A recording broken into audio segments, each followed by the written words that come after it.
नमस्कार आप सभी को। मैं Sarita Kulkarni Astro Live Junction channel में आप सभी का स्वागत करती हूँ। आज बात करने वाली हूँ सूर्य गोचर पर। सूर्य जो है वो वृषभ राशि से निकलकर मिथुन राशि में जा रहे हैं। मिथुन राशि में वो 15 जून से लेकर 16 जुलाई तक रहने वाले हैं। मिथुन राशि में ऑलरेडी गुरु हैं और कुछ ही दिन पहले मैंने बुध का गोचर का वीडियो भी डाला है। मतलब बुध और गुरु अभी मिथुन राशि में है। मिथुन राशि का स्वामी बुध वहीं पर है और वो लगभग 22 जून तक रहने वाला है। मतलब 15 जून से लेकर 22 जून तक ये जो 7 दिन हैं लगभग, इसमें त्रिकूट है बुध, गुरु और सूर्य का। बुध, गुरु और सूर्य, मतलब जिसकी मिथुन राशि में बुध, गुरु, सूर्य ऑलरेडी है, उनके लिए बहुत इंपॉर्टेंट टाइम पीरियड है। बहुत सारे ऐसे डिसीजंस होने वाले हैं। अब डिपेंड करता है ये मिथुन राशि आपकी पत्रिका में कौन से भाव में स्थित है। मान लीजिए व्यय भाव में स्थित है तो वो व्यय भाव से सीधे आपके षष्ठ भाव को देखती है। मतलब हॉस्पिटलाइजेशन और रोग रिपो ऋण, ये पूरा एक्टिवेट होता है। उसी के साथ साथ मान लीजिए अब ये मिथुन राशि आपके काम त्रिकोण में है तो ये अलग पद्धति से काम, मतलब कर्म और आपके सेक्सुअल लाइफ या आपके रिलेशनशिप की लाइफ के ऊपर इम्पैक्ट करने वाला है।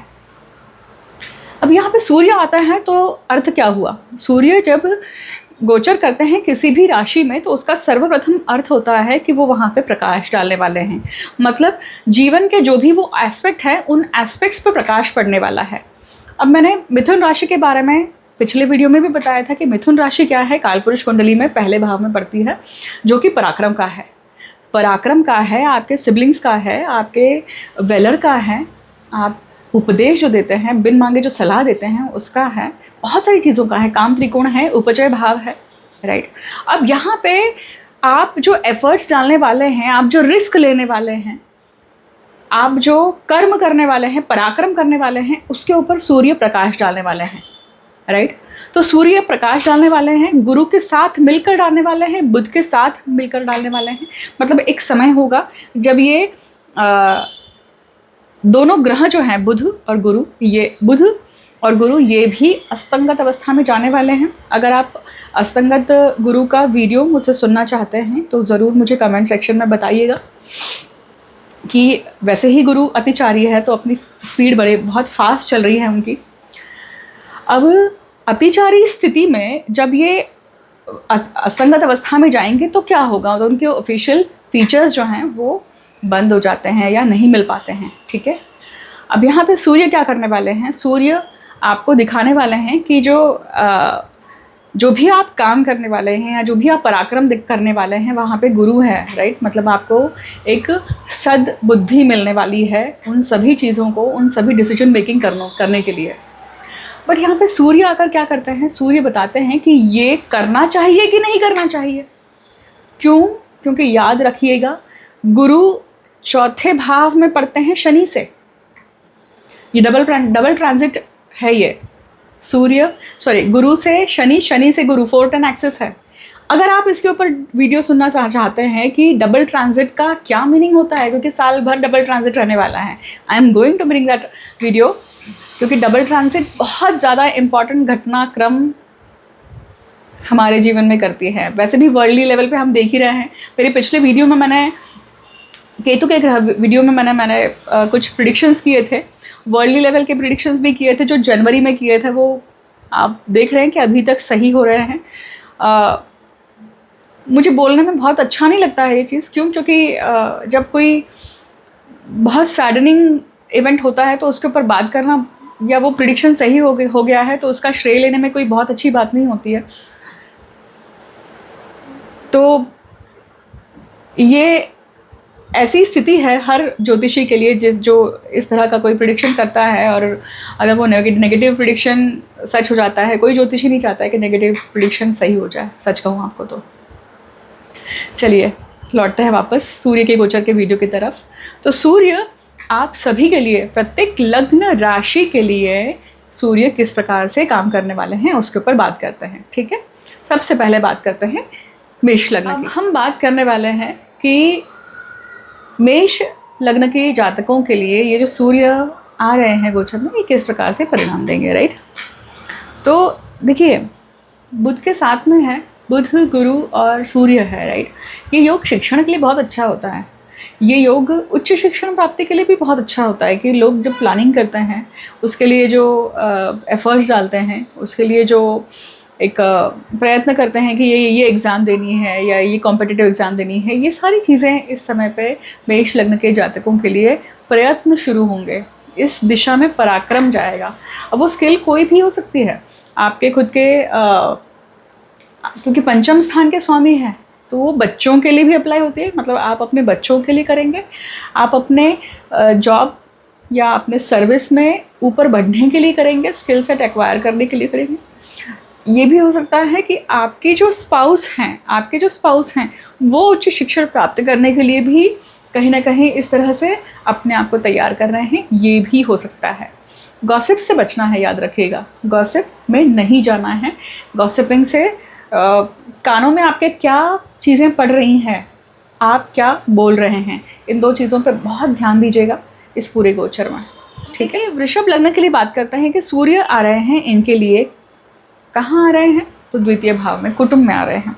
कुटुंब में जब सूर्य गुरु के साथ में युति बनाते हैं और बुध के साथ में युति बना रहे हैं, तो सर्वप्रथम घर में बहुत अच्छी कुछ घटना होती है। देखिए, मतलब फैमिली में कोई एडिशन होता है, मतलब अगर आपके घर में कोई प्रेग्नेंट वुमेन है, मतलब वो डिलीवरीज होती हैं, फैमिली में बढ़ोतरी होती है, पैसों में बढ़ोतरी होती है। एक अच्छी बात ये होती है कि आप जहाँ भी बात कर रहे हैं, आप अपना मौखिक रूप से जहाँ भी एग्जिस्टेंस दिखा रहे हैं, उसमें आपको यश मिलेगा, आप हाईलाइट होंगे, आपकी वाणी हाईलाइट होने वाली है। अभी आपकी वाणी दोनों तरफ से हाईलाइट होगी, याद रखिएगा। क्यों? क्योंकि चतुर्थ भाव में मंगल केतु का योग है। मतलब आपको क्या करना पड़ेगा कि आपकी वाणी ऐसी हाईलाइट होनी चाहिए जहाँ पे आपका फ़ायदा हो, आपका नुकसान नहीं। तो आपके ऐसे गुण बाहर जाएं, आपके ऐसे गुण सामने वाले को दिखें, दूसरों को दिखें, चाहे वो आपकी करियर हो, ऑफिस हो, उससे आपको फ़ायदा हो। आपको या तो धन का फ़ायदा हो या फिर आपको किसी न किसी पद्धति से रेपुटेशन में फ़ायदा हो, इसके योग दिखाई देते हैं, राइट। अब बात खुद के लिए, राइट। मिथुन लग्न के लिए देखिए, ये लग्न में ही गोचर हो रहा है, तो सबसे पहले ध्यान रखिएगा अपने लिए, अपने हेल्थ के ऊपर ध्यान रखिएगा, क्योंकि हेल्थ के पॉइंट ऑफ व्यू से रोग प्रतिकारक शक्ति जो है वो कम होने की संभावना दिखाई देती है यहाँ पर। और यहाँ पे रोग प्रतिकारक शक्ति या जीवन शक्ति या आपकी जो एक विल पावर है वो अंदर से बड़ी रहेगी। मतलब मेंटली आप इस चीज़ पे काम कर पाएंगे, पर शारीरिक रूप से आपको काम करना पड़ेगा, राइट। लग्नेश लग्न बुध वहाँ पे है, लग्नेश जो है वो बुध है, वो 22 तारीख तक वहाँ पे है, तो वो आपको सपोर्ट मिलने वाला है। अगर मिथुन राशि में कोई ग्रह है और वो डिग्री क्या है उस ग्रह की, वो देखिएगा उस डिग्री पे ये तीनों में से कौन से सबसे पहले हिट करती हैं, वो इवेंट आपको मिलने वाला है, राइट। तो वेरी केयरफुल रहिएगा। गॉसिप नहीं करना है, गॉसिप नहीं करना है और बड़बड़ नहीं करनी है, व्यर्थ की बड़बड़ नहीं करनी है, सुनना है, अपना एग्जिस्टेंस दिखाना है, अपना पराक्रम या अपनी जो डिसीजन मेकिंग है अपने काम से, अपने एक्शन से दिखाइएगा, इसका प्रयत्न करिएगा, राइट। अब ये कर्क लग्न की बात करते हैं। कर्क लग्न के लिए देखिए, ये व्यय भाव में आ रहे हैं गुरु, व्यय भाव में व्यय भाव में सूर्य जो हैं वो क्या करते हैं, सर्वप्रथम आपको अपनी राइट आई, इसके लिए खास करके ध्यान रखिएगा कि अगर आइज़ की कोई प्रॉब्लम चल रही है, आँखों की कोई प्रॉब्लम चल रही है, तो उसके ऊपर उसको ज़्यादा समय तक झेलना नहीं है, टॉलरेट नहीं करना है, तुरंत दिखाना है, ठीक है। एक दूसरा क्या करना चाहिए कि नींद आपकी बिल्कुल रेगुलेट करके रखिए, अदरवाइज नींद डिस्टर्ब होने के चांसेस हैं, क्योंकि व्यय भाव में जब सूर्य आते हैं तो वो उनका मरण कारक स्थान है। मरण कारक स्थान में सूर्य आ रहे हैं, मतलब कहीं ना कहीं आपके एग्जिस्टेंस को लेकर, आपके इंडिविजुअल आइडेंटिटी को लेकर, धन के स्वामी हैं आपके लिए, दूसरे भाव के स्वामी है, तो यहाँ पे धन का नाश होना या धन कहीं ना कहीं जाना, इन्वेस्टमेंट के हिसाब से हो खर्चा होने वाला है। इस पूरे गोचर में खर्चा होने वाला है, बड़ा खर्चा होने वाला है। इलेक्ट्रॉनिक आइटम्स का लेना या फिर घर खरीदी करना या फिर घर से संबंधित कोई आइटम लेना, तो किसी न किसी पद्धति से खर्चा होने वाला है। बहुत सारे लोगों के लिए अब्रॉड विज़िट हो सकती है, अब्रॉड में जाकर रहना हो सकता है। आपके घर के कोई व्यक्ति, आपके घर के कोई मेंबर्स बाहर घूमने जा रहे हैं, इसकी संभावना है। खास करके माता पिता, इसकी संभावना ज़्यादा दिखाई देती है।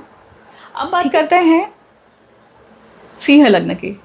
सिंह लग्न की ही गोचर, मतलब सिंह राशि के जो स्वामी है वो सूर्य, उन्हीं का गोचर हम बात कर रहे हैं। कहाँ बात कर रहे हैं? आपके लाभ भाव में ये सिंह राशि के स्वामी है, मतलब लग्नेश लाभ भाव में है। लाभ में लग्नेश चले गए, मतलब लाभ की प्राप्ति के लिए पूरी तरह से व्यक्ति का एक माइंडसेट रहने वाला है। पर सिंह लग्न के जातकों के लिए अभी टाइम पीरियड बहुत कठिन भी है। क्यों कठिन है? क्योंकि देखिए, ये समय ऐसा है कि जब आप सूर्य, मंगल और केतु आपके लग्न भाव में है और लाभ में सूर्य है, दो चीज़ें हो सकती हैं। आपका ईगो या आपका अहंकार आपके फेवर में काम कर सकता है, बट आपको पता होना चाहिए कि किस जगह पे आपको रुकना है, चाहे वो वाणी के माध्यम से हो, चाहे वो एक्शन के माध्यम से हो। तो आपका अहंकार इस समय पे आपको फ़ायदेमंद हो सकता है, परंतु बहुत सोच समझ के उस चीज़ को करिएगा, ठीक है। स्पाउस एंड फैमिली से आपको जो हेल्प मिलने वाली है वो लीजिए, ईगो मत दिखाइएगा वहाँ पे। फ्रेंड सर्कल, ऐसे जब लाभ भाव में सूर्य आता है ना, तो सूर्य के समान जो व्यक्तिमत्व होते हैं, मतलब अच्छे पोजीशन पे रहने वाले लोग, या अच्छे डिजिग्नेशन पे हैं, नेता हैं, या पॉलिटिकली काफ़ी स्ट्रांग हैं, या जो एक बल दिखा सकते हैं, पावरफुल लोगों के साथ में आपका संपर्क आता है और आपको यहाँ पे फ़ायदा मिलता है और पावरफुल लोगों के कारण आपका काम होता है। ये गोचर है आपके लिए। पर आपके लिए टेस्टिंग क्या है कि लग्न में ही मंगल केतु है, तो गुस्सा नहीं करना है, व्यर्थ का आर्ग्यूमेंट नहीं करना है। अपना फ़ायदा अगर दिख रहा है तो वहाँ पे जाइए, अन्यथा आपको नुकसान भी हो सकता है, राइट। तो नुकसान नहीं होने देना है, उसके ऊपर खास करके ध्यान रखिएगा, ठीक है। अब यहाँ पे सूर्य जो है वो एक और चीज़ दिखाते हैं कि वो लाभ भाव में है, कान है, राइट साइड का कान, मतलब ये आपकी राइट साइड है ना।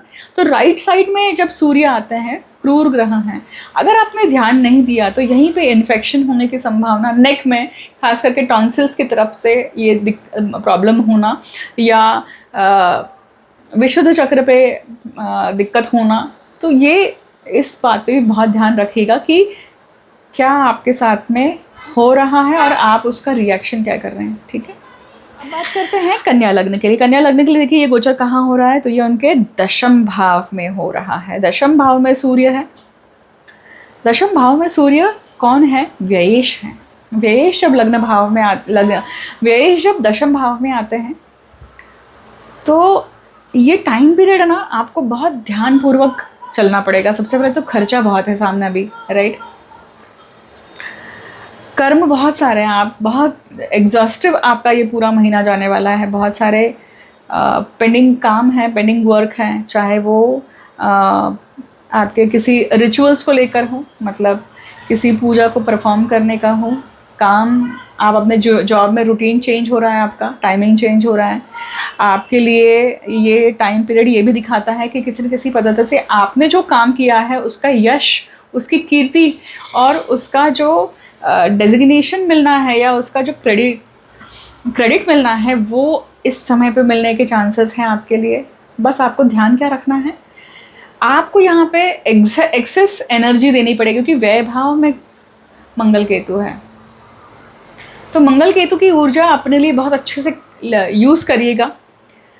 अगर मन में सफोकेशन हो रहा है, ग्रजेस आ रहे हैं, तो वो उसको वेंट आउट करना किस तरह से कर सकते हैं? शरीर के माध्यम से एक्सरसाइज करिए, वो आपको हेल्प करेगा। तुला लग्न की बात करते हैं। तुला लग्न के लिए देखिए गोचर कहाँ हो रहा है, तो ये हो रहा है आपके नवम भाव में। नवम भाव में सूर्य आ रहे हैं और कौन है? तुलाभेश है। बहुत अच्छा गोचर है आपके लिए।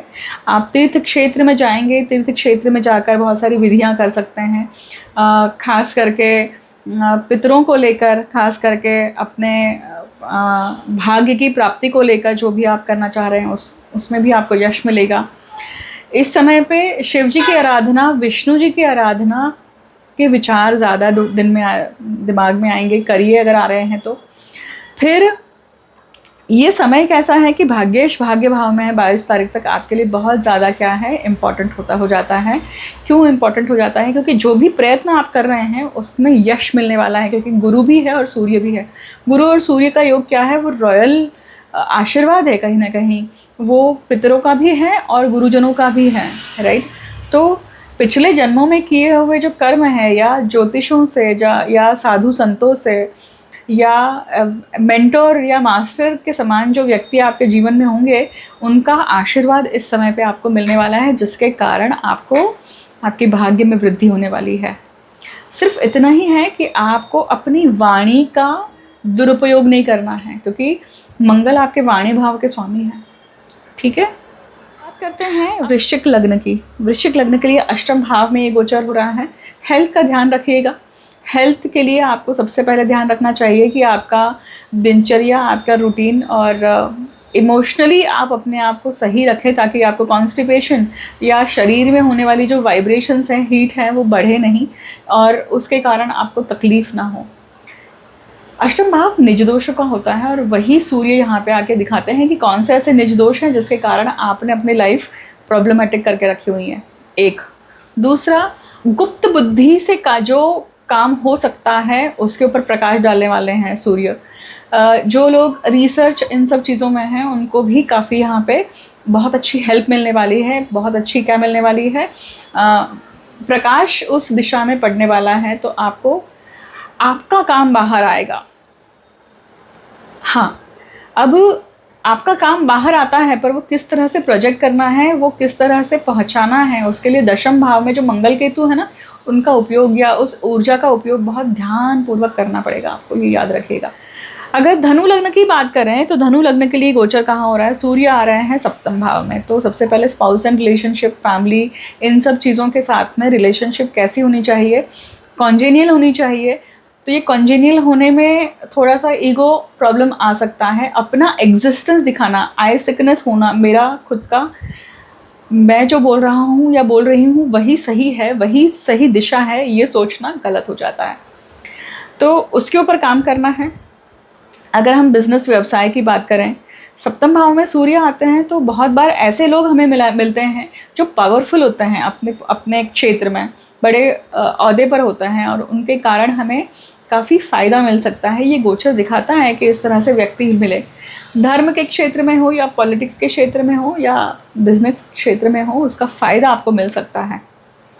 तो ये गोचर क्योंकि भाग्य के स्वामी सूर्य आपके सप्तम में है, बहुत लोगों की मैरिज होने की संभावना है इस समय पे, क्योंकि लीगलिटी ऑफ मैरिज है सप्तम नवम भाव, और उस नवमेश खुद सप्तम में है, तो मतलब मैरिज रिलेशनशिप को लेकर भी बहुत अच्छी पॉजिटिव साइन है। मकर की बात करें तो मकर लग्न के लिए देखिए ये गोचर छठवें भाव में है। सूर्य छठवें भाव में है, तो सबसे पहले रोग प्रतिकारक शक्ति को लेकर कुछ हानि हो सकती है, इसलिए बहुत ज़्यादा ध्यान रखिए। विटामिन सी का उपयोग ज़्यादा करिए ऐसे समय पे। वैसे भी गुरु आपके लिए साल भर यहाँ पे है, तो वज़न बढ़ना या बीमारियों का आना ये गोचर दे सकता है। तो इसलिए आपको क्या करना चाहिए? बहुत ध्यानपूर्वक अपना रूटीन बिल्कुल पक्का रखना चाहिए। उस रूटीन से आपको हटना नहीं है, उस रूटीन को बिल्कुल अच्छे से फॉलो करना है। सूर्य जब षष्ठ भाव में होते हैं तो ये सूर्य क्या दिखा रहे हैं कि भाई व्यक्ति को बहुत बार ऐसे लोग मिलते हैं या करियर में, जॉब में, सर्विस में लीडरशिप पोजीशन मिलती है, लीडर या मैनेज करने के लिए मौका मिलता है, पर उसका क्रेडिट नहीं मिल पाता है। ये योग दिखाता है उसका, ठीक है। ये इस योग के कारण व्यक्ति थोड़ा परेशान हो सकता है। ईगो मत दिखाइएगा यहाँ पे, क्योंकि गोचर जैसे ही बदलेगा और उसका परिणाम आपको आगे चल के अच्छा मिल सकता है, याद रखिएगा, ठीक है। कुंभ लग्न की बात करें तो कुंभ लग्न के लिए गोचर कहाँ हो रहा है? तो पंचम भाव में सूर्य आ रहे हैं। ये गोचर ऐसा है कि जो जातक कंसेप्शन के लिए जा रहे हैं, शिक्षण लेने के लिए जाते हैं या शिक्षण करना चाहते हैं, बहुत अच्छा योग है ये एक्चुअली, ठीक है। क्योंकि ये सूर्य कौन है? तो ये सप्तमेश हैं। तो जो लोगों के साथ आप मिलने वाले हैं या जो लोग आपको हेल्प कर सकते हैं, वो यहाँ पे आपको हेल्प मिलेगी, ठीक है। आपके संतान के अचीवमेंट्स के कारण आपकी नाक ऊँची होगी, आपका ओहदा ऊँचा होगा, आपको जाना जाएगा। इस तरह का भी ये योग है, याद रखिएगा, क्योंकि ये पंचम भाव दिखाता है कि सूर्य जो यहाँ पे हैं वो दिखाते हैं कि पेट की समस्याएं हो सकती हैं, ठीक है। खाना या खाने पर विशेष तौर पे ध्यान दीजिएगा, क्योंकि ये दिखाता है कि ये गोचर कैसा है, किसी न किसी प्रकार से गॉसिप के कारण अपने हेल्थ या माइंडसेट डिस्टर्ब करने की भी एक टाइम दिखाता है। ऐसा क्यों है? क्योंकि शनि से चौथे भाव में है वो गुरु, शनि से चौथे भाव में है सूर्य। तो अपने सुख की प्राप्ति के लिए कहीं ना कहीं एक ईगो क्लैश है, एक मतभेद है, उसके ऊपर ध्यान दीजिएगा। लग्न की बात करते हैं, मीन लग्न की बात करते हैं। मीन लग्न के लिए ये गोचर कहाँ हो रहा है? सूर्य आ रहे हैं चौथे भाव में।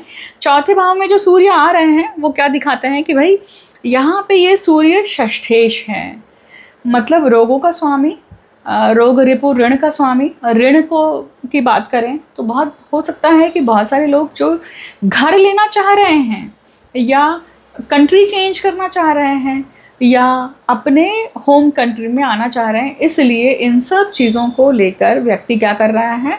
सेटलमेंट होने की कोशिश कर रहा है। और यहाँ पे आपको मदद करेंगे कोई उच्च ओहदे पर बैठा हुआ व्यक्ति, क्योंकि वो सूर्य है, ठीक है। और सूर्य कौन है? षष्ठेश है। जो आने वाला या जो मदद मिलने वाली है वो समहाउ आपने कभी वो मदद दी थी, इसलिए वो मदद आपको इस समय पर रिसीव होने वाली है। बी रिसेप्टिव अबाउट इट, ठीक है। वहाँ पे ईगो नहीं दिखाना है। वो मदद किसी से आपसे छोटे ओहदे पर बैठे हुए लोगों से भी मिल सकती है, याद रखिएगा।